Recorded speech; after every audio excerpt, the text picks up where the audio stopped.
दलितों का वोट चाहिए, लेकिन दलित सीएम, दलित लीडर नहीं चाहिए, दलित एमएलए एमपी चाहिए, दलित वोट चाहिए। मुसलमानों की हालत थोड़ा सा, मैं ईमानदारी से कह देता हूँ, थोड़ा सा ज़्यादा खराब है और वाकई मुसलमान समुदाय सहमा हुआ है। भाई मुसलमान को कह रहे हो पाकिस्तान चले जाओ, तो मुसलमान पाकिस्तान चला जाएगा तो जो आपका कावड़ हो रहा है, जो मुसलमान के खिलाफ दलित पिछड़ा लाठी ले घूम रहा है, वो लाठी किधर घूमेगा जरा ये सोच लो। मुसलमानों के लिए एक तरह संकट का समय है। इस समय चाहिए कि जो भी एट्रोसिटीज हो रही हैं मुसलमानों के ऊपर, कम से कम ऑल पॉलिटिकल पार्टीज, आप वोट तो लेते हैं, उम्मीद करते हैं कि वोट तो फिर क्या आएगा, तो कोई भी एट्रोसिटीज होता है उस पर स्टैंड लीजिए और खुल के राष्ट्रीय मंच पर, राष्ट्रीय फलक पर अपनी बात रखिए। पिछड़ों को समझाए कि तुम वोट देने के लिए और लाठी चलाने के लिए हिंदू बन जाते हो, और जब यूनिवर्सिटी में प्रोफेसर बनना होता है, जब नौकरियों में आरक्षण की बात होती है, तब तुम पिछड़े बन जाते हो। तो इसलिए पहले तय कर लो कि क्षत्रिय हो कि पिछड़े हो। आपने किसी बड़े लोगों के बच्चों को देखा है कांवड़ यात्रा में या फिर अभी डीजे में? बताइए जरा मुझे। इन नेताओं का काम है जाके बोले वहाँ कि तुम पिछड़े हो, हिंदू नहीं पिछड़े हो तुम। आपने जिक्र किया कि एक भी डिप्टी सीएम मुस्लिमों का नहीं है। बात हुक्मरानी की तो बहुत दूर की है, लेकिन अभी डर के साए में मुसलमान जी रहा है, कैसे उभरेगा? सीधा सवाल। खुद भी लड़ना पड़ेगा। और अभी ले चलता हूँ बिहार से, प्रशांत किशोर हैं, वो बड़ी बड़ी बातें हुई हैं कि जनसंख्या के हिसाब से टिकट बांटेंगे, लेकिन कार्यकारी अध्यक्ष एक फॉर्मर ब्यूरोक्रेट दलित समुदाय के हैं, उनको बनाया है। आज पहले दलित से शुरू करता हूँ, तब उस पर आ जाऊँगा। देश में 28 सूबा है और ये केंद्र शासित राज्य भी है। एक जगह भी एक भी दलित सीएम नहीं है। दलित को जरूरत पड़ने पर आप हिंदू ही बना लेते हैं, वोट भी चाहिए।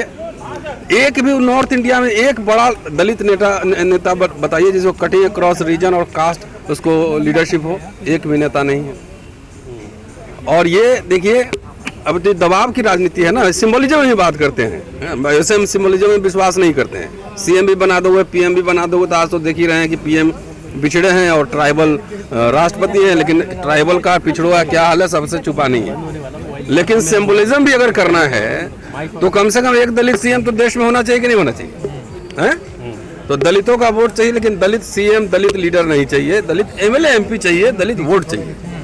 नंबर एक। नंबर दो, मुसलमानों की हालत थोड़ा सा, मैं ईमानदारी से कह देता हूँ, थोड़ा सा ज़्यादा खराब है और वाकई मुसलमान समुदाय सहमा हुआ है। अभी नवरात्रा का समय है, आप सबसे मेरी गुजारिश है कि आप मेरे घर से आओ, वहाँ से आप झंडे वाला की तरह रास्ता तय करो, और जितने गाड़ी में डीजे बज रहे हैं, बड़े बड़े साउंड बज रहे हैं, कहाँ पे बज रहे हैं, उस पर डांस कौन कर रहे हैं और बजा कौन रहे हैं, इसका जरा सामाजिक सर्वेक्षण कर लो आप। उसमें कौन लोग हैं? पिछड़े दलित ही हैं। कावड़ आपने देखा, उसमें कौन लोग जाते हैं? तो हमारे पास हमारे कुछ आरएसएस बीजेपी के भी मित्र हैं, तो ये सवाल हुआ कि भाई मुसलमान को कह रहे हो पाकिस्तान चले जाओ, तो मुसलमान पाकिस्तान चला जाएगा तो जो आपका कावड़ हो रहा है, जो मुसलमान के खिलाफ दलित पिछड़ा लाठी ले घूम रहा है, वो लाठी किधर घूमेगा जरा ये सोच लो। तो ये बात तो तय है कि बहुत ही सिस्टमैटिक तरीके से आरएसएस बीजेपी ने पूरे दलित और बैकवर्ड कम्युनिटी का कम्युनलाइजेशन किया है, फिक्टिशियस हिंदू बनाया उसको, और वही इनका जो है ना पूरा रथ ढो रहा है। इसलिए मुसलमानों के लिए एक तरह संकट का समय है। इस समय चाहिए कि जो भी एट्रोसिटीज हो रही हैं मुसलमानों के ऊपर, कम से कम ऑल पॉलिटिकल पार्टीज, आप वोट तो लेते हैं, उम्मीद करते हैं कि वोट तो फिर क्या आएगा, तो कोई भी एट्रोसिटीज होता है उस पर स्टैंड लीजिए और खुल के राष्ट्रीय मंच पर, राष्ट्रीय फलक पर अपनी बात रखिए और बोलिए। सिर्फ सिंबलिज्म से नहीं चलेगा। बोलते क्यों नहीं, आखिर क्या वजह है? अब तो नेता बताएंगे, हम तो बोल रहे हैं ना, बोले कि नहीं बोले? वोट चाहिए तो मुसलमान कोई पार्टी का प्रेसिडेंट है, क्या कह रहा, क्या वजह, क्यों नहीं बोलना चाहते? एक्चुअली मैंने क्या कहा, आपने सुना नहीं? पूरा आरएसएस बीजेपी ने हिंदुआइजेशन कर दिया, फिक्टिशियस कम्युनलाइजेशन कर दिया है। तो इनको भी लग रहा है कि कहीं मुसलमान के पास जाएंगे तो कहीं ये तथाकथित दलित पिछड़ा हिंदू वोट है, कहीं ये न भाग जाए। ये है चक्कर ना, मतलब वो भी हिंदू के रास्ते पे। हाँ, तो इसलिए हमारे नेताओं की दोहरी जिम्मेदारी है, एक चुनावी जिम्मेदारी है और दूसरा कल्चर के लेवल पे जिम्मेदारी है कि इन पिछड़ों को समझाए कि तुम वोट देने के लिए और लाठी चलाने के लिए हिंदू बन जाते हो, और जब यूनिवर्सिटी में प्रोफेसर बनना होता है, जब नौकरियों में आरक्षण की बात होती है, तब तुम पिछड़े बन जाते हो। तो इसलिए पहले तय कर लो कि क्षत्रिय हो कि पिछड़े हो, और यही बात दलित समुदाय पे भी लागू होती है कि आप जो चले जाते हो वहाँ से कम्युनल वायलेंस में, मुसलमानों के खिलाफ आपको भड़का देता है, तो तय कर लो कि आप अनुसूचित जाति हो, दलित हो कि हिंदू हो, और हिंदू हो और क्षत्रिय होगा तो रिजर्वेशन छोड़ दो, फिर जाओ हिंदू बन जाओ फिर। तो जब आपके हक हकूक की बात आती है तब तो आप पिछड़े और दलित हो जाते हो, और जब हक हकूक की बात नहीं है, जब वोट लेना है, खाली लाठी चलाना है, तब आप हिंदू हो गए।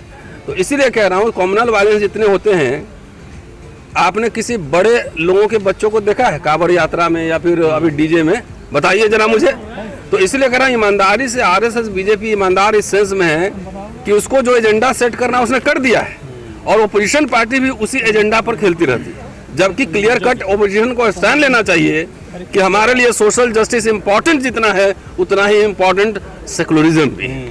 ये सवाल है। पर जो पार्टियां हैं सेकुलरिज्म के नाम पर जीत का है, आपने देखा जब शपथ ले रहे थे तो संविधान उनके हाथ में था, तो नहीं जरूरत है कि संविधान जब खतरे में है तो वो खड़े रहे। आज जब पैगंबर के खिलाफ, नबी के खिलाफ, precisely this is what I am saying कि आपको डर किस बात का है? वोट भी करना है तो आज नकल नहीं तो आप तो प्लेटफॉर्म तो पूरा एजेंडा सेट आरएसएस बीजेपी करेगा। वो बोलेगा ये हिंदू है तो सब मान लेगा हिंदू है। आप बोलो कि वो Dalit, you are not a Hindu. Ambedkar को पढ़ो, उनके धर्मांतरण के भाषणों को पढ़ो, वो क्या कह रहे हैं? अंबेडकर के नाम पे राजनीति कर रहे हो और अंबेडकर के बारे में एक लाइन पता नहीं है। इन नेताओं का काम है जाके बोले वहां कि तुम पिछड़े हो, हिंदू नहीं पिछड़े हो तुम, तुम्हारे बच्चों का स्कूल का, कॉलेज का, यूनिवर्सिटी का, उनके फ्यूचर का, करियर का पूरा चैलेंज है, और बीजेपी आरएसएस सब ये खत्म कर रही है। ये समझाना पड़ेगा ना लोगों को। अरे हम लोगों ने रोस्टर का आंदोलन चलाया, अभी सूरज जी हमारे साथ है, लक्ष्मण जी यहीं था कहीं, और धर्मेंद्र जी साथ थे। आज मैंने कहा ना कि नेता के भरोसे थोड़ी आदेश लेने का इंतजार करेंगे, सड़क पे उतरेंगे। और रोस्टर का आंदोलन हम ही लोगों ने शुरू किया था।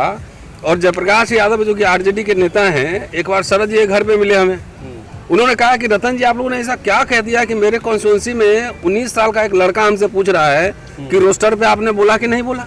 उसको रोस्टर पता भी नहीं होगा, लेकिन वो मैसेज चला गया। तो सोशल लीडरशिप बहुत जरूरी है, और सोशल लीडरशिप जब हमारा समाज नहीं बनाएगा जो कि निस्वार्थ हो, तब तक नेताओं पर और पॉलिटिकल पार्टीज पे अंकुश नहीं लगेंगे। सेकुलरिज्म का सवाल उतना ही इम्पोर्टेंट हमारे लिए है, और ये तमाम बड़े नेताओं जो हैं। आप कह रहे हैं कि हम नेताओं के भरोसे नहीं रहेंगे, लेकिन मुस्लिम समाज है वो तो नेताओं के भरोसे। मैं खाली ये नहीं कह रहा हूँ कि नेताओं के भरोसे, आखिर पार्लियामेंट में तो नेता ही उठाएंगे ना, लेकिन हर काम के लिए नेता को ये नहीं करेंगे आप ही के भरोसे, आप जब बोलेंगे तभी हम चाय पियेंगे। जब हम लड़ेंगे तब नेता की आवाज निकलती है। जब आपको याद होगा 2 अप्रैल का आंदोलन हुआ तो रामविलास जी को संसद में बोलना पड़ा कि नहीं बोलना पड़ा है? अभी जो वर्गीकरण पे था तो अभी तो लोगों ने ही लिखना शुरू किया था, तो वह जी को बोलना पड़ा कि नहीं बोलना पड़ा? तो जब लोग आवाज उठाते हैं, जब आप जैसे साथी हैं करोड़ों लोगों के आवाज उठाते हैं, जब आप जैसे साथी हैं करोड़ों लोगों के पास हमारी आवाज पहुंचाते हैं, जब एजेंडा बनने लगता है तो नेताओं को मजबूर होना पड़ता है कि संसद में भी बोले और संसद के बाहर भी बोले। ये मैं कह रहा हूँ कि खाली छोड़ रहे हैं कि नेताजी ये सब करेंगे, हम वोट दे दिया, 5 साल हम भात खा के सोए हुए हैं, तब बात नहीं बनेगी। नेताओं पे प्रेशर लगातार बिल्डअप करना पड़ेगा, और यही बात मुस्लिम समुदाय को भी सोचना पड़ेगा, दलितों को भी सोचना पड़ेगा, पिछड़ों को भी सोचना पड़ेगा। सर कहते हैं कि प्रधानमंत्री नरेंद्र मोदी जुमलेबाजी करते हैं, लेकिन जो सेकुलर पार्टियां हैं वो मुसलमानों से कहती हैं कि हम आपके साथ खड़े हुए हैं, लेकिन कोई कानून नहीं बनाती, वो भी प्रतीत होता है कि वो भी जुमलेबाजी कर रही हैं। तो इसमें मैंने बोला ना, ये सेकुलर पार्टियों का क्या इसमें मैंने बोला, आपने एक सवाल अभी कहा कि आप चुपचाप खाली वोट देते हो, सवाल कौन करेगा? यही चीज मतलब सेकुलर पार्टियां जो कर रही हैं। नहीं, मुसलमान समाज क्या करेगा? अगर नहीं बना रही है तो हल्ला उठाएगा कि नहीं उठाएगा? अपने लाइक माइंडेड लोगों से बात करेगा कि नहीं करेगा? करना पड़ेगा ना, कि खाली वोट दे के आप 5 साल सो जाए। जैसे अभी आपने कहा कि समाज को उतर के आना चाहिए, समाज जागरूक होना चाहिए। जब समाज सामने आता है, उतरता है, तो उसका तो घर फूट जाता है, घर पर बुलडोजर चल जाता है। अगर वो समाज के मतलब जागरूकता नहीं आता है तभी बुलडोजर चल जाता है। इतना मत चिपकाओ, इतना मत धकेलो कि हम दीवार में चिपक जाए। जब दीवार में चिपक जाएंगे ना तो पीछे हटने का कोई रास्ता नहीं होता है, ना तो सामने फिर टक्कर ही मारता है लोग। तो इसलिए समाज को चाहिए कि नेताओं पे बुलडोजर तो चलना ही चलना है, ऐसे भी चलना है। ऐसे कौन अमर होने आए हो? कभी कम से कम इंसान हो तो इंसान होने का जो है ना प्रमाण दो, सबूत दो। अमर तो होंगे नहीं। आप क्या लगता है आपके यहाँ बुलडोजर चल रहा है? यहाँ तो कितने दलित पिछड़ों के पूरे करियर पे बुलडोजर चल रहा है कि नहीं चल रहा है? लोग डर रहे हैं, आज भी बोल रहे हैं ना। तो डर के आगे जीत है, निकलो बाहर उससे, अपने नेताओं से सवाल पूछो।